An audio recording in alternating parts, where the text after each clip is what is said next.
Welcome to Thrive Radio. I'm your host, Amy Montgomery, entrepreneur and digital marketing agency owner. Today, my guest is Laura.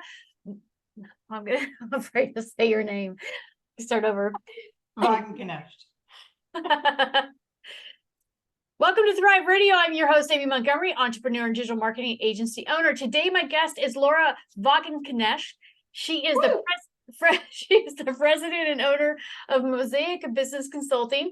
She has decades of professional experience in planning, consulting, and executive coaching across multiple industries, and she's an expert in taking businesses to the next level. Laura, welcome to the podcast. Thank you. It's great to be here. Yeah, so can you start with telling us a little bit about your background and how you became involved in business consulting and coaching? Yeah, it wasn't a linear path. Let's just say that. It was quite all over the place. So I started in music because that makes real clear sense, and eventually shifted into going into psychology. I actually worked in healthcare for a decade. And then I got my master's in social work and started not only providing therapy to clients, but also then found myself gravitating to the administrative roles and immediately got sucked into being more and more in the executive roles and doing work along those lines. And eventually I started doing some research and some teaching adjunct at universities. And so I ended up saying, oh, let me go back for my PhD. I didn't get the PhD. I did all but dissertation defense, meaning the ABD status, right? But then I ended up finding myself, after teaching at universities for about four or 5 years, I guess, I found myself really missing the community and really wanting to be back in the community. So I went back into nonprofit, worked my way to the top, and then I found myself really going, okay, now what? Because we all have goals for ourselves and such. And I think I had gotten a little bit burnt out and found myself really wanting to take a break. So I took a break, and then I asked myself, how can I mix all these different skill sets that I have into one? And everything coalesced into coaching and consulting, and in the business realm in particular. So that was part of it. And then focusing on the women, I found myself really loving working with women and people of color and really just helping them advance their businesses as best I could. Yeah, just have a blast doing it. With all your decades of professional experience and working in the executive coaching across multiple industries, what do you believe sets you apart from other business consultants? I think it really is the therapeutic background in many ways, because when we're coaching, there's a tendency for people to struggle maybe to share some of their more difficult or challenging parts of themselves, and being vulnerable it's hard. It's hard to be vulnerable. And I think that I'm very lucky in that there's something about me that I've been told allows people to feel there's this warmth and safety that they can share in that space, and that they know I'm not going to take anything anywhere. I believe in confidentiality 100%. So they know that this information is going to stay there and that they can share, and there's no judgment. And it's more a matter of, how do I take what they've got then and what they're dealing with right now, and then move them into that next space without belaboring the challenge, really focusing on what are the solutions and how can we take them from there and move them into another position so that they can be stronger in their company and in themselves even. Yeah. I think you point out something really important, because I think that in business, isn't that the number one thing that holds us all back, is getting stuck in our own head? Oh, God, yeah. Totally. Yeah, I'm right there with you. Yeah. Yeah. And it's not that you don't know. Sometimes it's not that you don't know what to do. Sometimes it's you're just getting in your head and you're overwhelmed, you're overthinking. Or sometimes it's the confidence, is this going to work if I do it? And there's so many things that we get in our own way. Yeah, and you bring up something really big that I tend to work a lot with in reference to my clients, is a sense of imposter syndrome. And this goes across the board, women and men that I work with. It doesn't, there's this assumption that it's only a woman's issue. It's so not true. And so I really do work with that, which a person feels like if I ask for help, then they're going to figure out I don't know enough, right? Or if I do something wrong, they're going to figure out I'm a fraud. Or if I say something wrong, they're going to figure out I'm a fraud. And all of these things lead us to then hold back, and we prevent ourselves from actually moving forward and advancing. We are the ones who are holding ourselves back in that. Yeah. Yeah.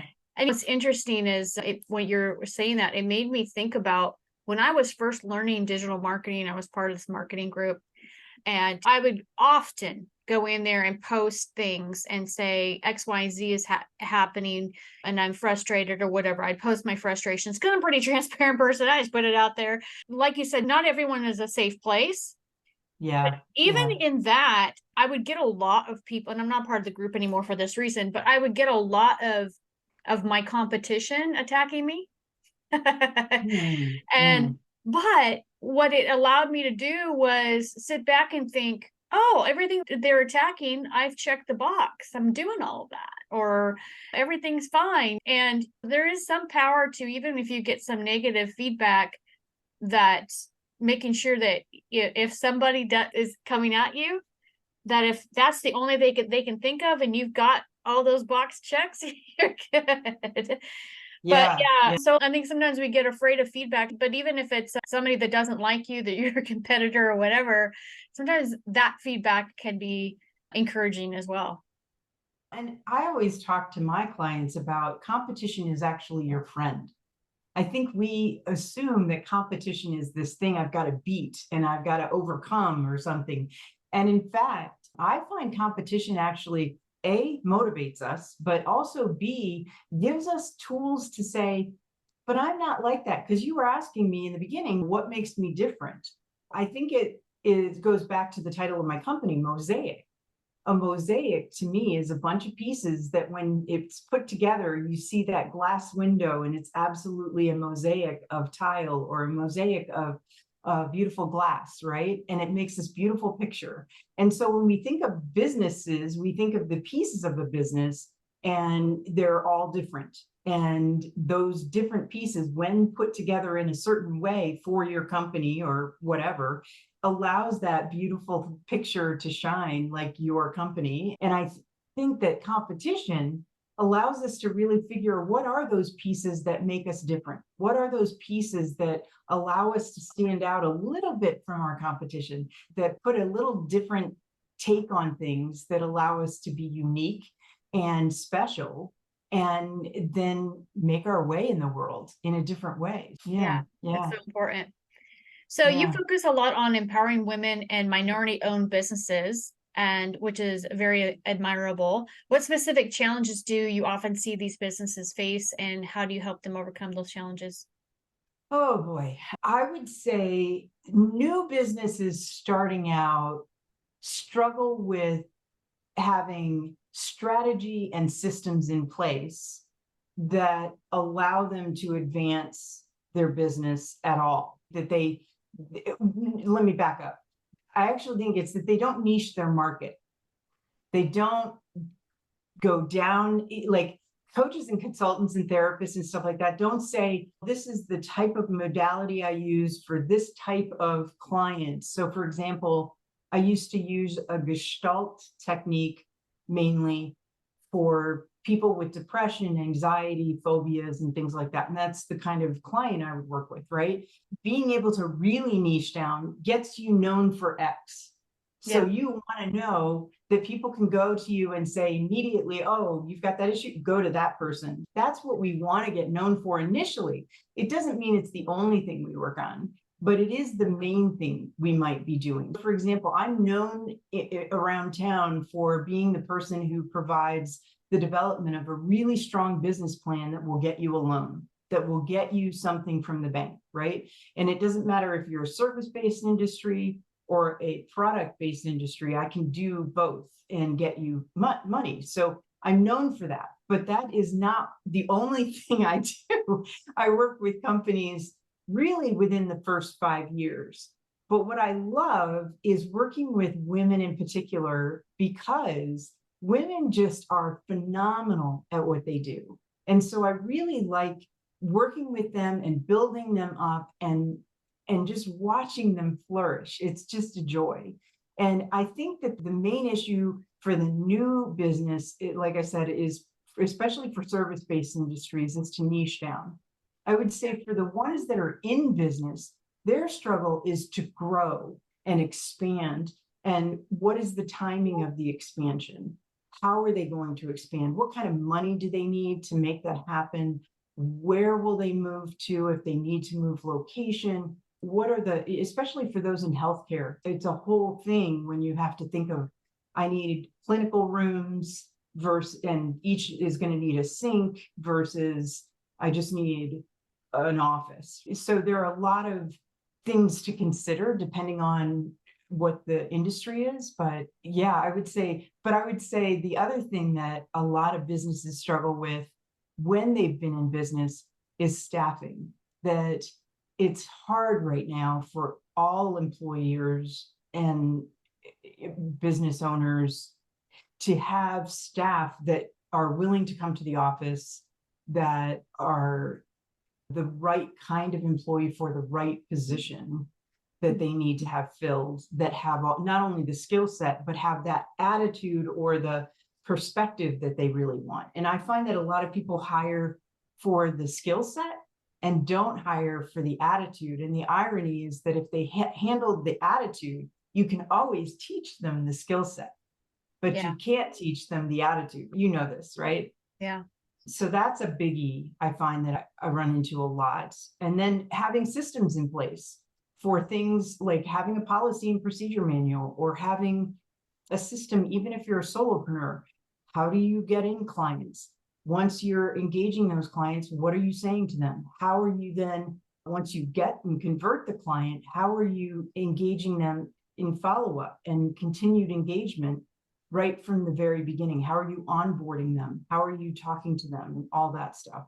So I think it just depends on where they are in their business, but I tend to work in the first 5 years of business, and I seem to do really well there. So yeah. So how do you work with them to develop more personalized strategies and keep them motivated and accountable? So the accountability is, all I have to do is schedule a meeting with them. And they're like, "Oh." I literally had a client this week who said, I got up at 5. I've been working diligently to make sure I get it to you. Okay, let's not go overboard. But it is that kind of thing where they want to please, right?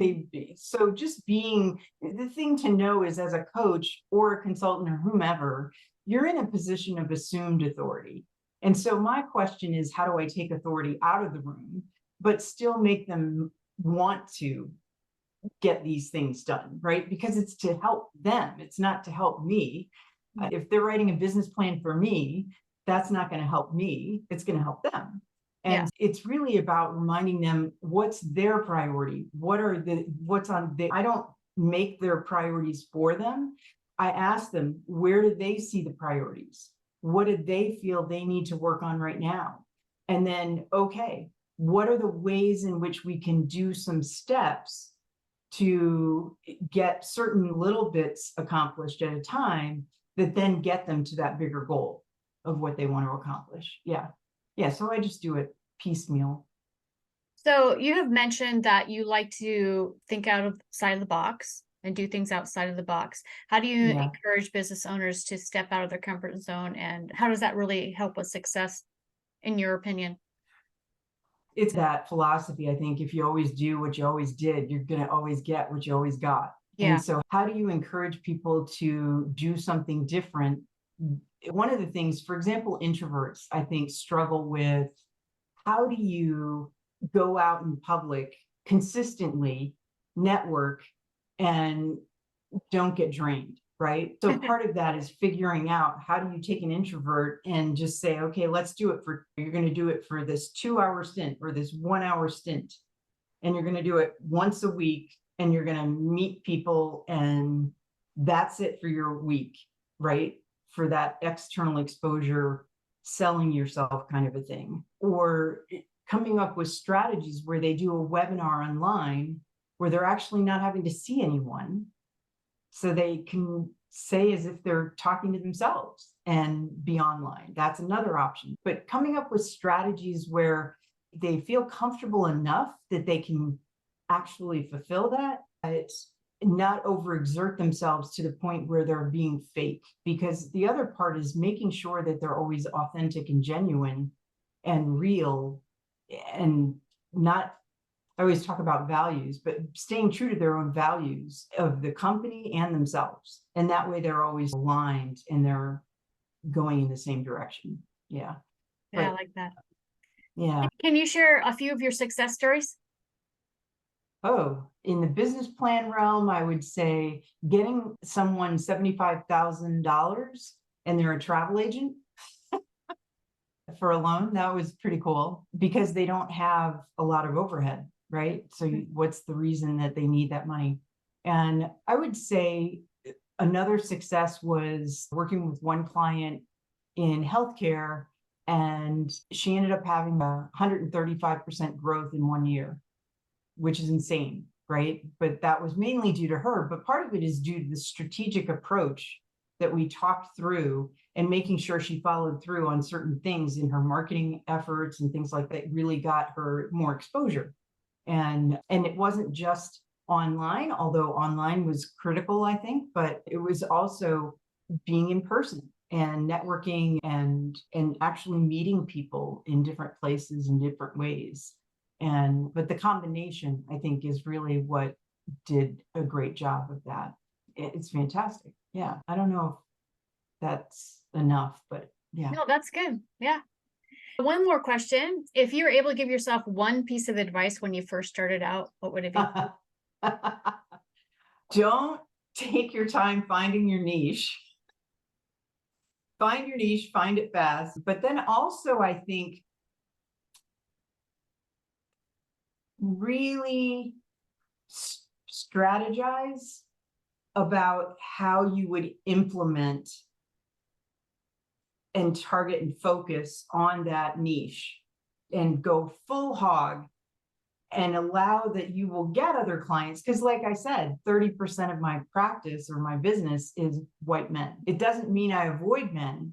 It just means that's not my target, but I get them because you get a reputation. And so what's that reputation doing? It's doing something good because you're getting people referred to you, right? Yeah. So I think it's, yeah, really wish I'd done that. And keep track of your numbers. Keep track of your numbers. Yeah. Isn't that Yeah. something that people don't like to do too? The numbers? Because Oh yeah, because that's black and white. Yeah. And especially I think in marketing and online marketing and all this, I talk to so many people that they'll do some sort of promotion. Let's say they get to send something out in someone's email and they're going to do a promotion, it goes out and nothing. But they don't look at the data and find out, like, why was it nothing? And do you need to change up your messaging? Do you need to change your target market? Do you need to change? Yeah, exactly. What is it? And yeah, I think that I would say 100% of the people, I was going to say 99.9, but I would say 100% of the people that I end up working with after they spent thousands upon thousands of dollars on marketing tactics, thinking that's the secret, and they're exhausted and they're burnt out, and they finally will come to me and we will actually work through their messaging. Yeah, it's so true. And I think that it seems like it should be easy, but even myself in my own business, it has been easy for me to you get stuck in your own head. So even if you know the stuff, I think that sometimes it's easy to overthink and also think to yourself, I don't know what they need help with, and I don't know what what I should do the stuff on, content on, and you start to overthink everything rather than just having a solid strategy that you just plug in, this is what I'm going to do. But yeah, it's so easy just to go off on tangents and just random stuff. And I've been guilty of it, definitely, rather than having a solid plan. This is what I do. This is what I do every day. And then we execute and we're done. Yeah. And I think you also speak to what is primary, like, what do I need to get done this day, this week, then this month to ultimately reach my target for the quarter, or to reach my target for the end of the year. And we don't splice things enough. So it becomes this, I'm supposed to come up with about 500 or 5,000 contacts. new contacts so that I can make 100 sales or something like this, right? Yeah. So that sounds absurd. But then Yeah. if you take it down to its finite, if you take a 5,000 and you divide by 12, right? And then you divide that by the week, it's actually not as many people. Yeah. So if I said you needed to reach 100 people per month, then you could divide that by 4. Oh, that's 25 a week. Now, 25 a week, that's doable. Yeah. Contacting 25 people either online or in a phone call, 25 people in a week. You can make space for that. That's different than having to make 100 per month. Yeah. Yeah. And I think even when I started out, I think I mentioned this to you, when I started out, there were no networking meetings. It was COVID, right? Yeah, all right. Everything shut down. So I had to do the online thing, and social media and all that takes time. Yes. And I didn't have time. And I reached out to, I think, a total of 6,000 people. And I met 4 to 5 people every single day. And Nice.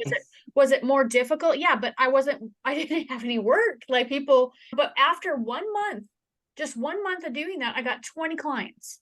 Nice. Nice. And so if you can bite the bullet when you first, especially when you first start out, bite the bullet, go out there, whether you do it online like I did, or you go out to all the networking meetings and, you're going to meet however many people. As long as you're out there meeting people, you're going to do good. And then, like you said, the social media and all of that is amplification, because Mhm. even if your sales takes place in person, with most of us, it does. And at a meeting or something like that, maybe you're going to go after an executive, but they're still going to look at everything online. They're still Right. going to size you up. And if you meet their needs, and if you really know what you're talking about, all of that. So I think it's really important. Yeah. So true. So true. Absolutely. Thank you so much for coming on today and sharing your expertise. Oh, thank you for having me. I appreciate it. It was great. Yeah. And if there's anyone you have a number of things that you offer. But first of all, if somebody wants to get in touch with you, to work with you, what's the best way to contact you? They can just go to info@mosaicbusinessconsulting.com Okay. and they can reach me that way, or they can go to my website at Mosaic Business Consulting, not consultant, but consulting.com. So that's another one. Yep. Perfect. And I'll put all of your links down below as well. Okay. Excellent. Excellent. Yeah. Because they can connect with me on LinkedIn. They can connect with me on Facebook. They can connect with me on Instagram. Yeah. Perfect. Yeah. And for everyone that's listening, thank you so much for being a part of today's podcast. If you want information on this podcast and upcoming shows, you can visit acalltothrive.com. Thank you, everyone, and have a wonderful week.